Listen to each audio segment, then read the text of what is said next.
Alright,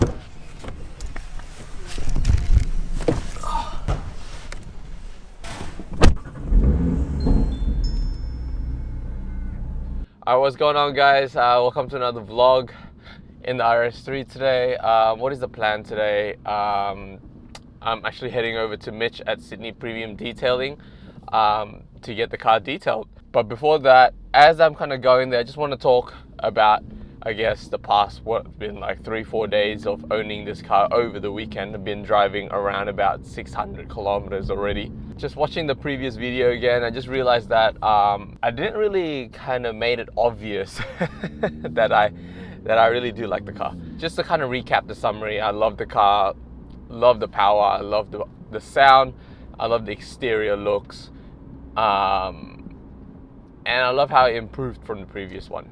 Now, it being an RS model, I actually thought coming into it, it'll be kind of like an all-out performance car all the damn time. Like, I didn't really want that again, especially coming in from the clear RS. Yeah, it was actually a really comfortable car, this one.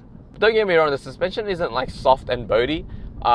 It's still pretty firm. It gets you around the corner really nicely, but at the same time, it's quite forgiving. That translates into the turning of the car. Now, even though it is quite of a comfortable car, as I said, the car still feels really planted and it feels super flat into the corners, and it feels really good because there's kind of like no body roll or a little bit of body roll, which is good to kind of tell you where the car's at. And then it's a nice kind of stable feeling that you get with this car.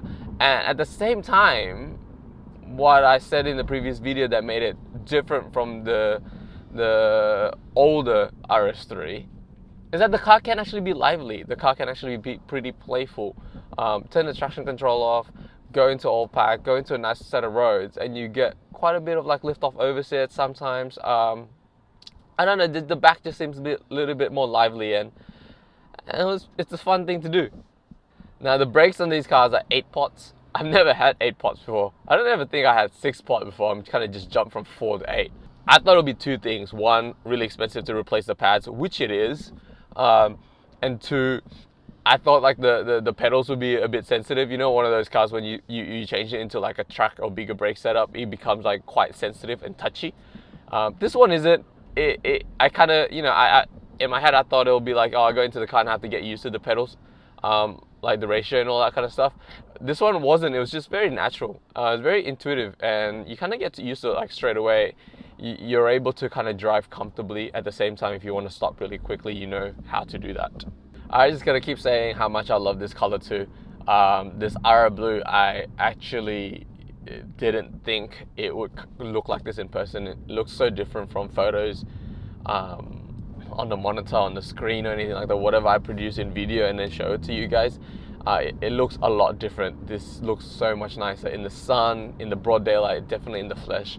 Now, someone actually asked me, a few people actually asked me, you know, how the space is in the rear and, you know, how the boot is.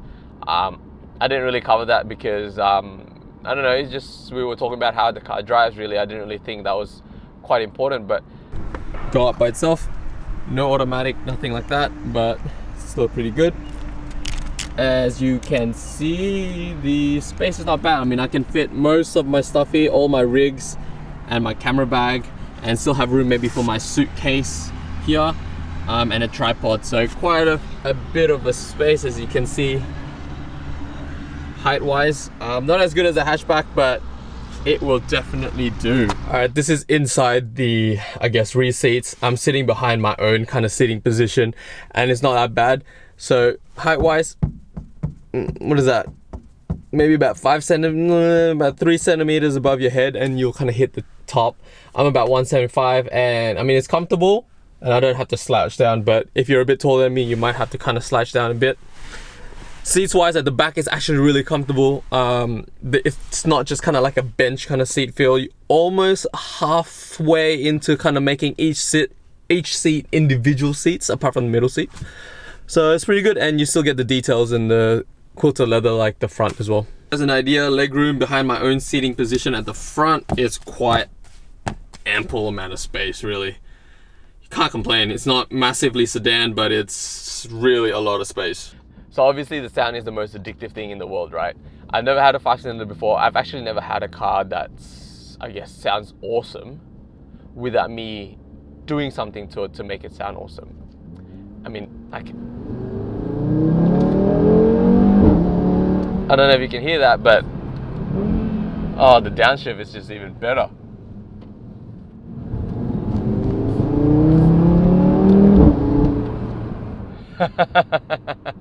I guess I'm back to my hooning days with this car.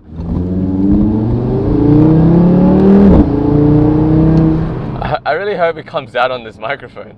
Now we are at Mitch and see how we're gonna get this job.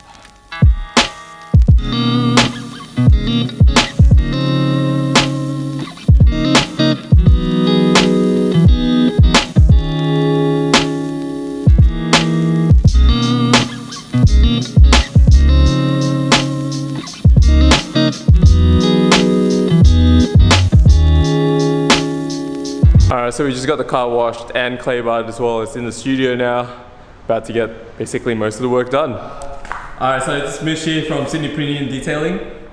Basically, when you buy a new car, Mitch, what do you actually need to do? So what we're going to do, we're going to polish the car. We're going to make it look even better than it already does now. We're going to really intensify the gloss. Then we're going to put our 3-layer coating, which is called Gyeon Mose Plus, which is basically 2 layers of Gyeon Mose, and then we do 1 layer of Gyeon Phobic. Then it all gets IR cured with the IR lamps just over there. And yeah, it's going to look awesome. So why do you have to do this to a new car? Like, basically, it just ensures that we remove all the defects out of the paint that can come from factory. You will notice there'll be very minor scratches and stuff on the paintwork. Yeah, it really brings out the gloss in the paint as well, especially on a car like this that has that crystal effect. It'll really pop real nice.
I just finished with the car at Mitch at Sydney Premium Detailing. Definitely check him out, guys, if you need any detailing in Sydney. I think he's probably one of the best, and he'll take care of your car and take care of you as well.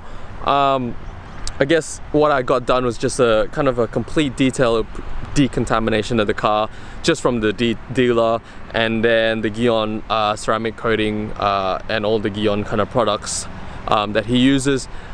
We use them with all the other cars as well, and it's been coming out so nice. The color comes out so much better, and the maintenance is just so much easier as well. I drive around the city quite a bit, so I do want my car to kind of have the ability to take care of itself. So this is a good idea. Definitely kind of do something like this if you do pick up a car from the dealerships. I've been lucky, as I said, with this car, but I mean, when I picked up my Mini, it was just swirls after swirls after swirls. They are not the most perfect condition after the dealership, so yeah, I'm pretty happy with the results. I'll show you guys some of the stuff, but definitely a good work. Thanks Mitch from Sydney Premium Detailing. But yeah, check back with you guys soon. I think the next thing I got to do, the only thing left I got to do is just tint the front windows, and that's it. Alright guys, have a good day.